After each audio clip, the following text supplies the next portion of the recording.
Boa noite. Quando eleito em 1977, o premier israelense Menachem Begin prometeu que não daria um grão de areia do Sinai ao Egito. E ele acabou dando todo o deserto e mais os poços de petróleo ao presidente egípcio Anwar Sadat. Era considerado de extrema-direita e os religiosos o viam como o próprio Messias. O que quero dizer é que o poder tem a capacidade de mudar as cabeças mais teimosas e intransigentes. O presidente eleito Jair Bolsonaro promete mudar a embaixada brasileira de Tel Aviv para Jerusalém, fechar a embaixada da Autoridade Palestina em Brasília. Já desafiou a China ainda Taiwan e dizendo que ela deve comprar no Brasil e não o Brasil. E a expectativa é de muitas mudanças no Itamaraty. Essa noite tenho a alegria e a honra de receber o jornalista Clóvis Rossi, da Folha de São Paulo. Ele nos guiará nos rumos do Brasil, de Bolsonaro, no mundo. Antes, uma brevíssima apresentação. Clóvis Rossi queria ser diplomata, tornou-se jornalista. Trabalhou nos principais jornais do país e cobriu golpes, democratização e eleições na Argentina, Bolívia, Chile, Paraguai, Peru, Uruguai, Guatemala, El Salvador, Nicarágua, Espanha, África do Sul e Israel. Ganhou os prêmios mais importantes do jornalismo nacional e internacional. E eu acrescento um dado que não consta do currículo dele. Foi o concorrente mais leal que eu encontrei, ele na Folha e eu no Estadão. Estivemos juntos com Yasser Arafat em Gaza, em conflitos em Israel e na posse de Nelson Mandela na África do Sul. E aí, Clóvis, para onde vai o Brasil a partir de hoje? Boa noite, Rabino. Realmente, eu devolvo o elogio de lealdade. Você, além de ser um brilhante jornalista, correspondente extraordinário, realmente foi o melhor companheiro que eu encontrei, contra o qual eu trabalhei nesses anos todos de jornalismo. Agora, só lamento que você tenha soltado aí a sua fake news dizendo que eu vou guiar alguém pelo mundo do Bolsonaro. Eu não posso guiar ninguém pelo mundo do Bolsonaro porque eu não tenho a mais remota noção do que vai fazer, do que é o mundo Bolsonaro, o planeta Bolsonaro. Então, podemos conversar a respeito, mas realmente eu não estou tão seguro assim como você de que ele vai mudar como o Menachem Begin mudou em relação ao Egito. Né? Até porque você lembrou a quem que ele cedeu o Egito, que foi ao Anwar Sadat, que foi assassinado.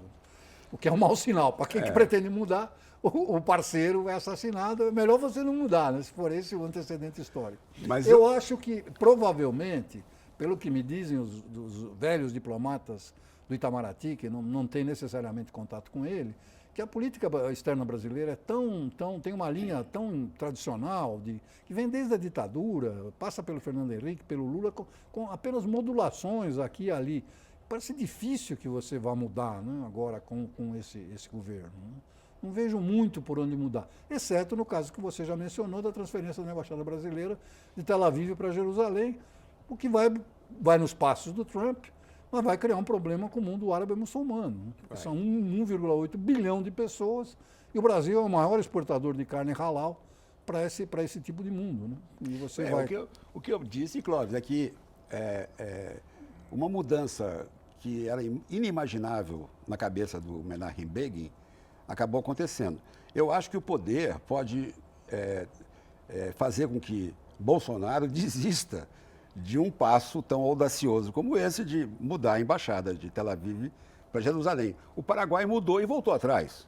E eu não sei se ele começa um governo tomando uma decisão que vai desafiar o mundo árabe. Pode ser que, sentado no poder, né, ele comece a descobrir as limitações que ele também tem. Claro. Não, ele já mudou num outro ponto que seguiria os passos do Trump, que é a retirada do Brasil do Acordo Climático de Paris. Já decidiu que não vai mais mudar, vai continuar no acordo e tal. Quer dizer, já é um sinal de que mesmo antes de sentar na cadeira, já está se moderando. Seria um erro estúpido se retirar o Brasil do Acordo do Clima de Paris. Agora, no caso da Embaixada de Tel Aviv para Jerusalém, tenho a impressão que pode ser um passo a ser dado, porque é relativamente grátis para ele, né? Mas que reação vai ter o mundo árabe? O que fizeram os árabes em relação ao Trump quando ele mudou a embaixada para Jerusalém? Pouca coisa mais do que a tradicional retórica e tal, porque você sabe muito melhor do que eu que os países árabes também se lixam para os palestinos, né? Você não tem só uma solidariedade muito mais retórica do que prática, né? Os palestinos, o que podem fazer em relação ao Brasil? Nada, rigorosamente nada. Bom, no tempo que eu trabalhava como correspondente em Israel, a vinda de técnicos agrícolas israelenses para o Nordeste acabou virando uma ameaça dos países árabes de não comprar mais ônibus, carros, Volkswagen que eles compravam. O Iraque comprava armamento e veículos militares. Houve essa pressão e acabou essa relação agrícola, que era gratuita para o Brasil. Tem muitas maneiras de pressionar, não com importação, não com comércio, mas com dinheiro, sim, com petróleo. Não sei, vamos esperar, porque realmente é uma esfinge esse rapaz. Né? Não se sabe nem quem vai ser o ministro das Relações Exteriores. Não, né? Pelo menos até agora não foi nada anunciado. E o programa dele, registrado no Tribunal Superior Eleitoral, é um panfleto anticomunista que diz uma porção de coisas que não fazem muito sentido. Né? Ele diz que o Brasil vai deixar de hostilizar ou atacar países como os Estados Unidos, Israel e a Itália. No governo Lula, imagino que seja uma alusão principalmente ao governo Lula, né, que é o inimigo mortal do bolsonarismo. No governo Lula, e aliás desde o Fernando Henrique, as relações do Brasil com os Estados Unidos eram excelentes, foram excelentes o tempo todo. Basta lembrar o George W. Bush, que isso eu ouvi do Durão Barroso, que então era primeiro-ministro de Portugal. Ele me disse que na famosa reunião dos Açores, em que se decidiu finalmente o ataque ao Iraque, se comentou en passant, o Lula, e o Bush disse, olha, ele é esquerdista, mas é meu amigo. E depois vem o Obama e faz aquela história o cara. Não houve nenhuma hostilidade aos Estados Unidos. Te digo mais, o Marco Aurélio Garcia, que era o assessor diplomático do Lula, tinha uma relação extraordinária com o general Jim Jones. Não se perca pelo nome, você certamente lembra daquele maluco da Guiana que levou o pessoal para o suicídio. Né? O general Jim Jones, que é da direita americana, um militar americano, você tem um diálogo com um assessor do Lula que é de formação marxista. E, no entanto, se davam muito bem. Uma vez até perguntei para o Marco Aurélio, não é esquisito você ter constantes telefonemas? Ele falou, mas é natural, é assim que o mundo funciona hoje em dia. Então, enfim, o Brasil nunca atacou os Estados Unidos. O único episódio complicado foi a espionagem no telefone da Dilma Rousseff, que foi logo corrigido. Foi. Com a Itália, qual é o problema que o Brasil tem com a Itália? Exceto a extradição do Cesare Battisti, nada. As relações são as melhores possíveis, tanto com os governos de centro-esquerda, como com os governos de centro-direita na Itália, com o Berlusconi ou com o Prodi, ou com os sucessores do Prodi na centro-esquerda, as relações sempre foram as melhores, exceto por esse caso do Cesare Battisti. E com Israel, não houve problemas a rigor com o Lula. Os israelenses têm, é verdade, a sensação de que os governos do PT são favoráveis aos palestinos e contra Israel. Mas isso é paranoia, né? Paranoia porque o atual governo israelense é tão à direita que qualquer gesto em relação aos palestinos é visto como hostilidade a Israel, o que não é, o que é uma bobagem. Nós acompanhamos uma visita do ministro das Relações Exteriores do Brasil ao Arafat, quando ele prometeu ajudar na reconstrução de Gaza. E foi curioso ver isso, era o governo PT. Eu acompanhei a visita do Lula a Israel no último ano do seu governo, em 2010, em que ele teve contatos no mais alto nível com todo mundo, com o Netanyahu, que já era primeiro-ministro, com o Shimon Peres, que então era o presidente, e falou no Knesset, cujo presidente à época era o Reuven Rivlin, não sei se essa pronúncia é certa, que hoje é o presidente da República. E mais, visitou o famoso Yad Vashem e saiu dizendo nunca mais, nunca mais, nunca mais, até sugeriu que todos os governantes do mundo deveriam visitar o museu para aprender que esse tipo de coisa não pode se repetir. Se isso é hostilizar Israel, eu não sei o que é ser amigo de Israel. O novo time do Bolsonaro, de política externa, tem que estar preparado para o G20, que vai acontecer dia 30 de novembro na Argentina. E, além de terem as economias maiores, as 20 maiores economias do mundo, é possível que estejam presentes o Trump e o Xi Jinping. Então, o Bolsonaro não pode perder essa oportunidade já de se apresentar ao mundo, né? E de talvez até apresentar o chanceler dele. Você acha que é possível? É um mês daqui. É, possível quer dizer, não sei, inclusive há um antecedente, não propriamente no G20, que nem existia à época, uma cúpula das Américas, em 1994, em Miami, em que o Itamar Franco, presidente da época, levou o seu sucessor já eleito, Fernando Henrique Cardoso. Eu estava lá. Para apresentar nessa cúpula, que não estava todos os grandes países do mundo, estavam só os países americanos, mas levou, tem esse antecedente. Se vai haver um convite ou não, muito cedo para saber, porque, enfim, a eleição acaba de se realizar, a posse só é em 1º de janeiro. Não sei se. E também não sei se o Bolsonaro não vai preferir deixar que a inércia se consolide e as posições brasileiras sejam defendidas pela equipe que está no comando. Pelo Aloysio e basicamente pelo pessoal do Itamaraty, né? Que o Aloysio, quem se conhece bem essa história, os Sherpas é que decidem o que vai ser feito, né? Não sei se o Bolsonaro, de repente, pode até querer influir na delegação brasileira, não antes de ir, designando gente dele para acompanhar as negociações. Porque vai haver lá, teoricamente, uma colisão frontal entre China e Estados Unidos pela guerra comercial. Que posição o Bolsonaro vai tomar? São os dois maiores parceiros brasileiros. Vai ficar de um lado? Vai ficar do outro? É difícil dizer, de antecipar, né? Mas ele prefere o Trump do que o Xi Jinping. Mas é um erro também, porque não pode abandonar a China. Clóvis, eu vou interromper agora só um minuto, só um instante. A gente vai para o intervalo e depois volta com essa conversa sobre o Brasil no mundo, com Bolsonaro à frente.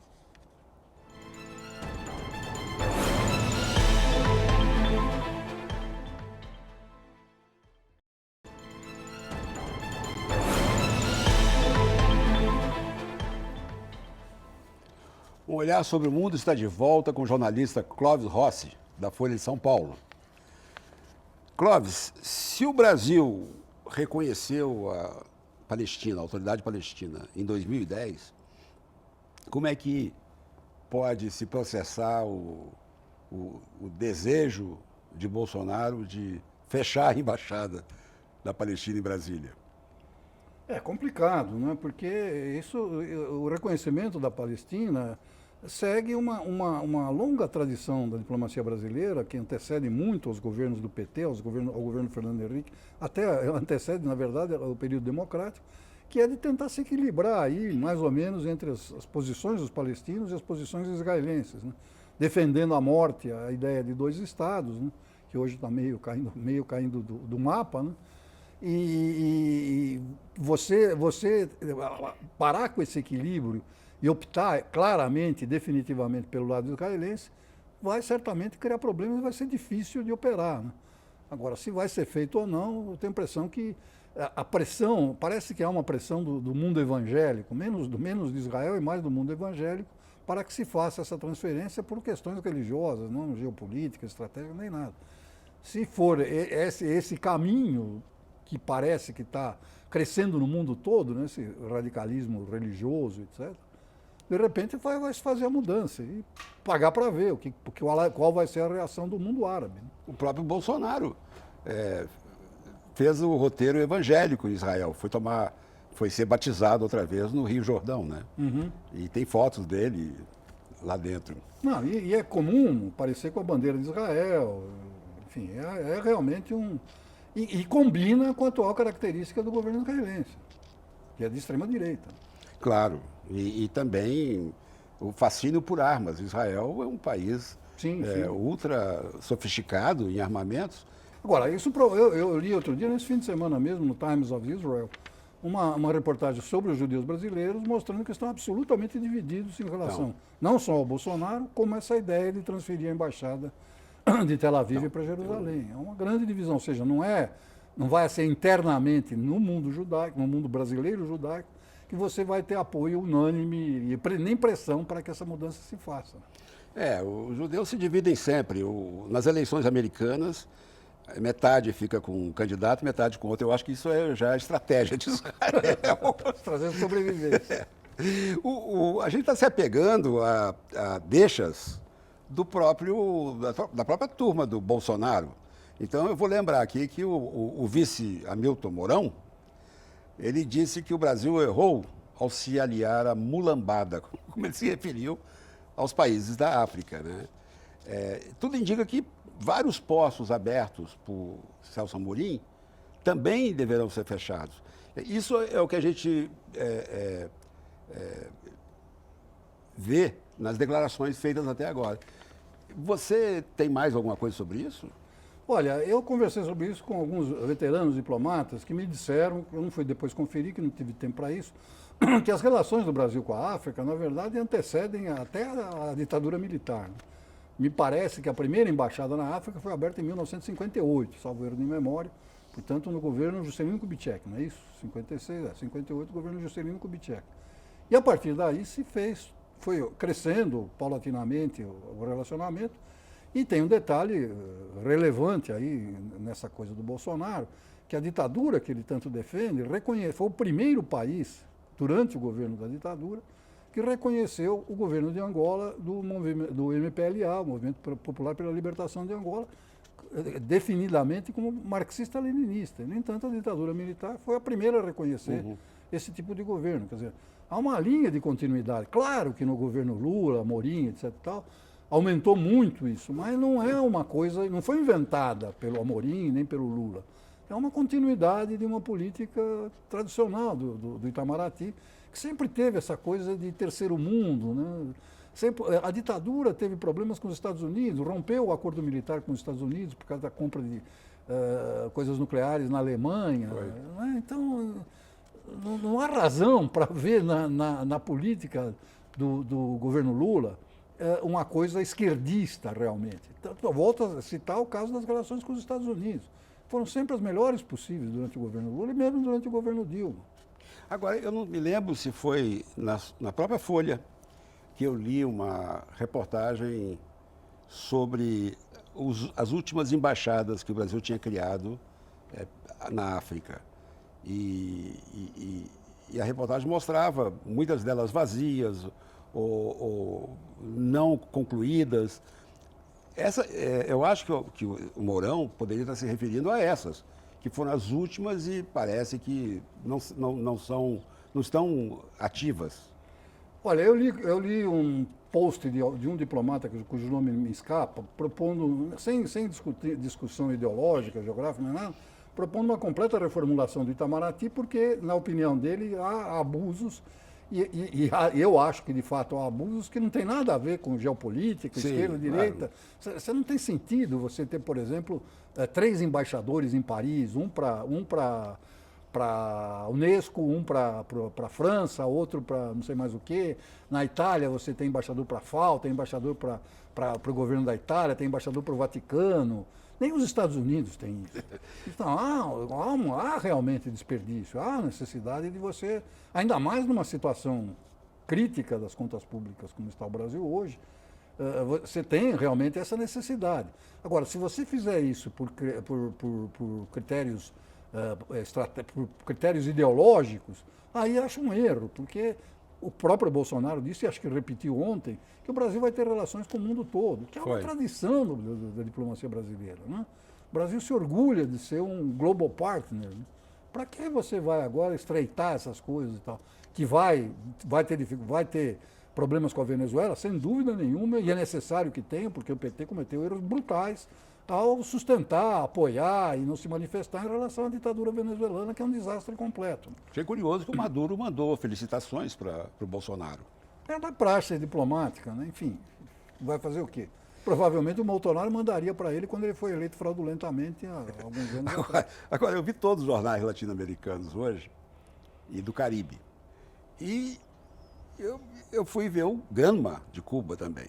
O Granma de Cuba tem a capa toda é dominada por uma foto de uma bailarina linda, mas não tem nada de Brasil, absolutamente nada. A relação com Cuba vai mudar? Sem dúvida, sem dúvida. Se bem que, sei lá, há interesses comerciais ali, né? Esse famoso caso do Porto de Mariel, que é tão criticado por vários setores brasileiros, porque foi desperdício de dinheiro, jogar dinheiro para ditaduras sanguinárias, etc. Tal. A informação que o Marco Aurélio Garcia me deu certa vez foi a seguinte. No primeiro encontro entre o Obama e o Lula, o Obama disse ao Lula que antes de terminar o primeiro período dele Obama, ele restabelecia as relações com Cuba. Isso acabou acontecendo só no segundo período, mas aconteceu. E a lógica que o Marco Aurélio defendia para o Porto de Mariel é que ele só tinha sentido se fosse para exportar para os Estados Unidos. Ou seja, levava em conta a suspensão do embargo americano. Cuba exportaria para os Estados Unidos, é pertinho ali, está na esquina, né, dos Estados Unidos, 90 milhas famosas. Né? Enfim, entende? É uma coisa que teria uma lógica comercial. Eu não sei se é correto isso, se não é correto, não sou especialista nesse tipo de assunto, mas tem uma lógica comercial. Essa lógica comercial, se você vai comercializar com todo mundo, por que não Cuba também? Ditadura por ditadura, não temos negócio com a China, não temos negócios com a Arábia Saudita. Temos, mas eu me lembro também que quando o Ahmadinejad veio ao Brasil, causou um furor, né? Porque como é que você pode se dar com um governo que está mantendo uma guerra no Oriente Médio e é tão criticado pelos Estados Unidos? Lula tentou até intermediar um acordo, né, que não deu certo. Até fez uma declaração de intenções. E, aliás, é um acordo tão bom quanto o que foi depois fechado pelo P5+1. O acordo que o Brasil fez, a Turquia, Brasil e Irã fizeram, é basicamente as mesmas. E mais, o acordo que foi feito com o Irã e a Turquia seguia rigorosamente os termos de uma carta que o Obama mandou para o Lula e que o Itamaraty vazou para mim. Rigorosamente, inclusive na quantidade de urânio pobremente enriquecido que deveria ser levado para o exterior para ser enriquecido fora, para evitar que o Irã pudesse ter material suficiente para fazer a bomba. Mas, Clóvis, está faltando uma coisa aí, que é a seguinte, hoje se pressiona os Estados Unidos a tomar uma atitude contra a Arábia Saudita, seu grande aliado geopolítico no Oriente Médio, produtor de petróleo que pode substituir o iraniano, se ele for boicotado. Então, pressiona-se o Trump a romper ou punir por causa do Khashoggi, do jornalista assassinado em Istambul. Uhum. A mesma coisa se daria com um governo que é acusado de ter promovido o atentado lá da MIA, em Buenos Aires. Sim, e que tem muitas relações com a Venezuela que não são transparentes, não se sabe o que é. Sim, claro. Então, esse momento aí que eu falo. O Brasil não teria pruridos morais de ter relações com países que estão suspeitos de terror?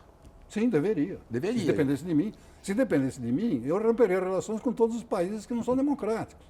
Bom, mas é uma utopia, uma ingenuidade, uma estupidez, porque senão a gente ficaria sozinho, praticamente, com muitos poucos amigos. Né? Claro. Eu me lembro, inclusive, mudando um pouquinho de assunto, uma frase famosa do Perón, quando ele voltou ao poder na Argentina, ele foi procurado um dia pela juventude peronista, que no fundo era o braço político dos montoneiros, né? Da luta armada, de esquerda, etc. Aí os montoneiros chegaram e, mi general, o seu governo está cheio de fascistas e corruptos. Aí vira o Perón para ele e fala, meus filhos, se fôssemos nos unir apenas aos bons, seríamos tão poucos. Quer dizer, a minha proposta diplomática conduziria a isso. Sim, tudo bem, eu acho que qualquer ditadura, e especialmente as teocráticas, devem ser repudiadas, devem ser punidas de alguma maneira, etc. Agora, não fazer o acordo nuclear, não fazer negócio. Qual é a vantagem de você não fazer o acordo? O Irã vai continuar fazendo o que está fazendo, vai continuar financiando o Hezbollah, por exemplo, vai continuar fazendo, eventualmente, terrorismo internacional, não sei se faz ou não. Fez na MIA, né? Exatamente. A guerra no Iêmen. Guerra no Iêmen, então vai continuar fazendo, com ou sem um acordo nuclear. Então é melhor você tê-lo ao teu lado, dentro de um marco internacional legal, apoiado por países como a Alemanha, o Reino Unido, a França, etc., do que tê-lo fora, solto para fazer o que ele bem entende. A mesma coisa se aplica à Coreia do Norte. Por que você vai se reunir com o ditador norte-coreano, que também é uma figura execrável, e não vai se reunir com quem estiver no poder no Irã? São as realidades existentes. Volto a dizer, para o meu gosto, eu não conversaria com nenhum ditador, mas isso é utópico e sem nenhum sentido prático. Bom, este é o Clóvis Rossi, grande companheiro de viagens, que esteve aqui com a gente e vai se surpreender que o programa esteja acabando, porque meia hora é muito pouco. Eu agradeço muito, Clóvis Rossi, de ter aceitado o convite e meu boa noite aos telespectadores. A gente se vê novamente na próxima segunda, 15 para as 10 da noite, depois de conversa com o Roseanne Kennedy. Até lá.